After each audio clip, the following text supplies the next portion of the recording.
In the center of Black Hollow stands an ancient oak tree, gnarled and massive. Locals call it the Hanging Oak because it never stops creaking, even on windless nights. Legend says it was used for executions centuries ago. Witches, thieves, children who vanished. No one remembers how many, but the tree does. Last fall, a group of teens dared each other to carve their names into it. Only one came back. She was barefoot, shivering, and whispering. It knows our names now. The others were never found. But sometimes, when the fog rolls in, people see shapes hanging from the branches just for a second. And if you get too close, you'll hear it. Not the wind, but the rope tightening. They searched the forest for hours. Little Emma had vanished, chasing her red ball into the trees behind the cabin. Just before dusk, her mother heard a giggle soft, familiar, coming from deep within the woods. They followed the sound to a clearing. There, in the center, sat the red ball, perfectly still. No footprints, no Emma, just silence, until her voice came again, from all around them now. "Mommy, I'm still here, but the woods won't let me go." Then the sun dipped, and the trees began to whisper. They left that night. Emma never did. But hikers say, if you're quiet enough at twilight, you can still hear her giggle, right before the whispering starts. At Lincoln High, room 209 has been locked for decades. No one teaches there. No one talks about it. But everyone knows the story. In 1987, a teacher hung himself in that room during class. The door was locked from the inside. No one knows how the students got out because their names were never released. The school erased it all, except for the room. Last week, a janitor heard whispers while mopping the second floor at night. He swears he saw the light flicker on in 209. The door creaked open by itself. He stepped inside. The next morning, his cart was outside the room, wheels still wet. But no sign of him. They found one thing, though. A piece of chalk on the board, writing, slowly on its own. Class is not dismissed. Eli found an old pocket watch at a flea market. Tarnished silver, initials engraved on the back. WH, it didn't work until midnight. That night, it started ticking, but backward. Every time it ticked, something changed.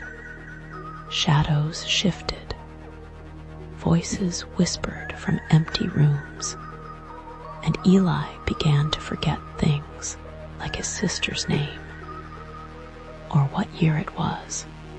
He tried to get rid of the watch, buried it, burned it. It always came back, ticking louder. One morning, Eli didn't recognize his own reflection. He looked younger, scared, and then he was gone.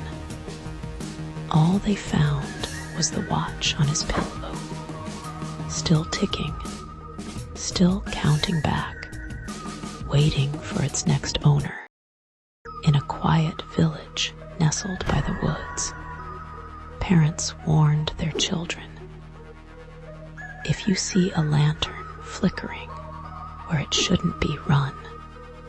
They spoke of the Lantern Man, a shadowy figure who lures the lost with a warm, glowing light. Once you follow it, you never find your way back. In 2003, a boy named Elias vanished during a blackout. His sister swore she saw a light bobbing in the forest, and Elias walking toward it, barefoot, eyes blank. They found his shoe by the tree line. Nothing else. Every year on that same night, the power flickers and a lantern glows in the woods. Last year, a hiker followed it, thinking it was help. He left a voicemail, breathless. I see someone ahead, holding a lantern, but no face, just darkness. That was the last anyone heard from him. The forest still lights up. The Lantern Man never stops looking for the next one. There's a strange app floating around online, one that claims it can predict the exact moment you'll die. People say it's just a prank, but some swear by it. One night, a man downloaded it, curious if it would really work. Hours later, while driving home alone, his phone buzzed with a chilling notification. You will die in 30 seconds. Panic surged through him. He slammed on the brakes and waited, heart racing. Nothing happened. The streets were silent, the air still. Then he realized everything around him had frozen. Cars, people, even birds caught mid-flight. But one thing moved, a shadowy figure, slowly approaching his car through the frozen world. His fingers trembled over the phone, but the countdown didn't stop. It wasn't predicting his death. It was marking when he would be taken. The man's breath caught as the shadow reached the window. The app's final message flashed. Time has stopped for you. And then darkness. In an old, forgotten hotel, room 313 has been locked for decades. Staff warn guests to never ask about it, and the key is never given out until one careless night when a receptionist accidentally handed it to a traveler. The man complained of crying sounds echoing through the night. Concerned, the staff checked the room. It was stripped bare, no furniture, no bed, only a single chair facing the wall. The silence was suffocating. On closer inspection, deep claw marks were scratched into the doorframe from the inside, jagged and fresh. The hotel's security cameras caught something terrifying. The man dragging that chair into the room, then sitting down, never leaving.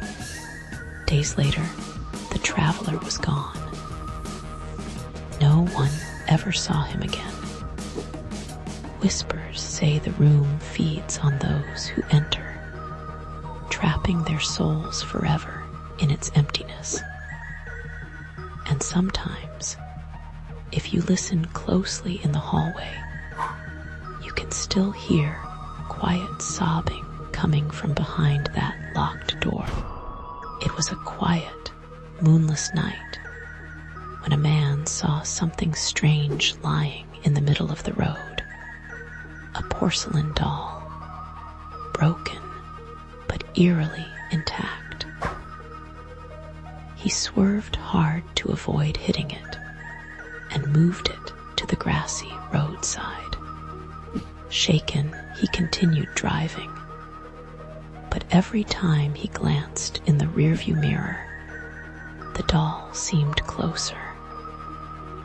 On his hood, on the back seat, impossible.